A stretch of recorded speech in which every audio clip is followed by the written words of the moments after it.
حضرت عثمان حضرت صدیق اکبر کی دعوت سے دامن اسلام میں داخل ہوتے ہیں۔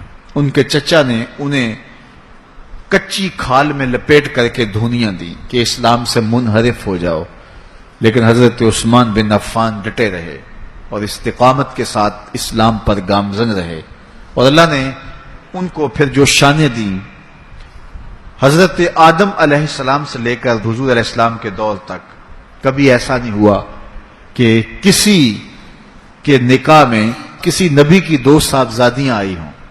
یہ اعزاز صرف حضرت عثمان غنی کو نصیب ہوا رضی اللہ تعالی عنہ۔ حضور کی دو شہزادیاں حضرت عثمان غنی کے نکاح میں آئیں، یکے بعد دیگرے، تو اس وجہ سے انہیں ذوالنورین، دو نوروں والا کہا جاتا ہے۔ اللہ تعالیٰ نے حضرت عثمان غنی کے مال سے اس امت کو بہت تقویت عطا کی۔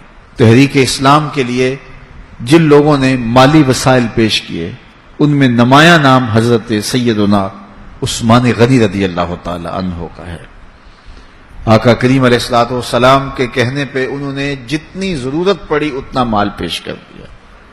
غزوہ تبوک کا موقع آیا تو حضور نے تحریص دلائی، تو انہوں نے کہا حضور میں 300 اونٹ پیش کرتا ہوں، ما ساز و سامان کے۔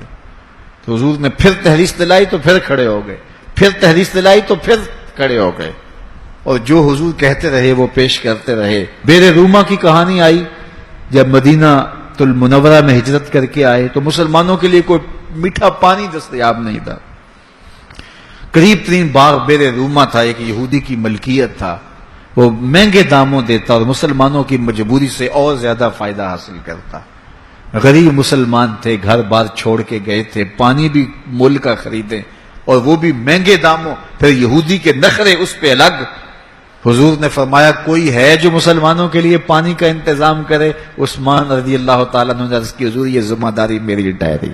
بیر روما آج بھی وقف ہے، اور اس کی جتنی بھی جائیداد ہے، املاک ہے، اور ارد گرد جو مزرعہ ہے، یہ باغات ہیں، باقاعدہ آج بھی حضرت عثمان غنی کے نام کا بینک میں اکاؤنٹ کھلا ہوا ہے، اور اس کی ساری کمائی ان کے نام جمع ہوتی ہے اور پھر نیکی کے کاموں کے اندر صرف ہوتی ہے۔ عثمان غنی کا وہ وقف آج بھی جاری ہے اور اس سے دنیا آج بھی فیض پا رہی ہے۔ مسجد نبوی میں جب لوگوں کا ہجوم بڑھا تو حضور نے فرمایا کہ کون ہے اس کی توسیع کرے؟ حضرت عثمان غنی نے کہا حضور یہ ذمہ داری میں اپنے ذمہ لیتا ہوں۔ تو راہ خدا میں خرچ کرنے کی بابت آئی تو عثمان کا انداز ہی نرالا تھا، اور پھر حیا جو ان کا ایک ایسی پہچان ہے کہ جو ان کی نمایاں شان ہے۔ حضرت عثمان غنی رضی اللہ تعالیٰ عنہ کا جب آخری وقت آیا تو آپ جانتے ان کا پانی بند کر دیا گیا تھا، مدینے پر بلوائیوں نے قبضہ کر لیا، اور 40 دن تک حضرت عثمان غنی پر پانی بند رہا، گھر میں محصور ہو گئے۔ 40ویں دن جس دن شہادت ہوتی ہے اس دن آپ نے سر انور باہر نکالا اور لوگوں سے کہا کہ لوگوں، جس وقت مسجد نبوی کی جگہ تنگ ہو گئی تھی اور رسول کریم نے کہا کوئی ہے جو مسجد نبوی کی توسیع کرے، تو کس نے توسیع کی تھی؟ تو کچھ لوگ موجود تھے، انہوں نے کہا کہ آپ نے کہا آج مجھے اس مسجد میں 2 نفل پڑھنے کی اجازت بھی نہیں ہے۔ پھر اس کے بعد آپ نے فرمایا لوگوں، جب مدینے والوں کو پانی نہیں مل رہا تھا اور مہاجرین کو یہودی مہنگے داموں پانی دے رہے تھے، تو کون تھا جس نے بیر روما خریدا اور وقف کیا رب کے نام پہ؟ تو لوگوں نے کہا عثمان آپ نے۔ تو کہا آج مجھے 2 گھونٹ اس کنویں سے دستیاب نہیں، اور پھر آپ نیچے آ گئے اور قرآن مجید کی تلاوت کرنے لگے۔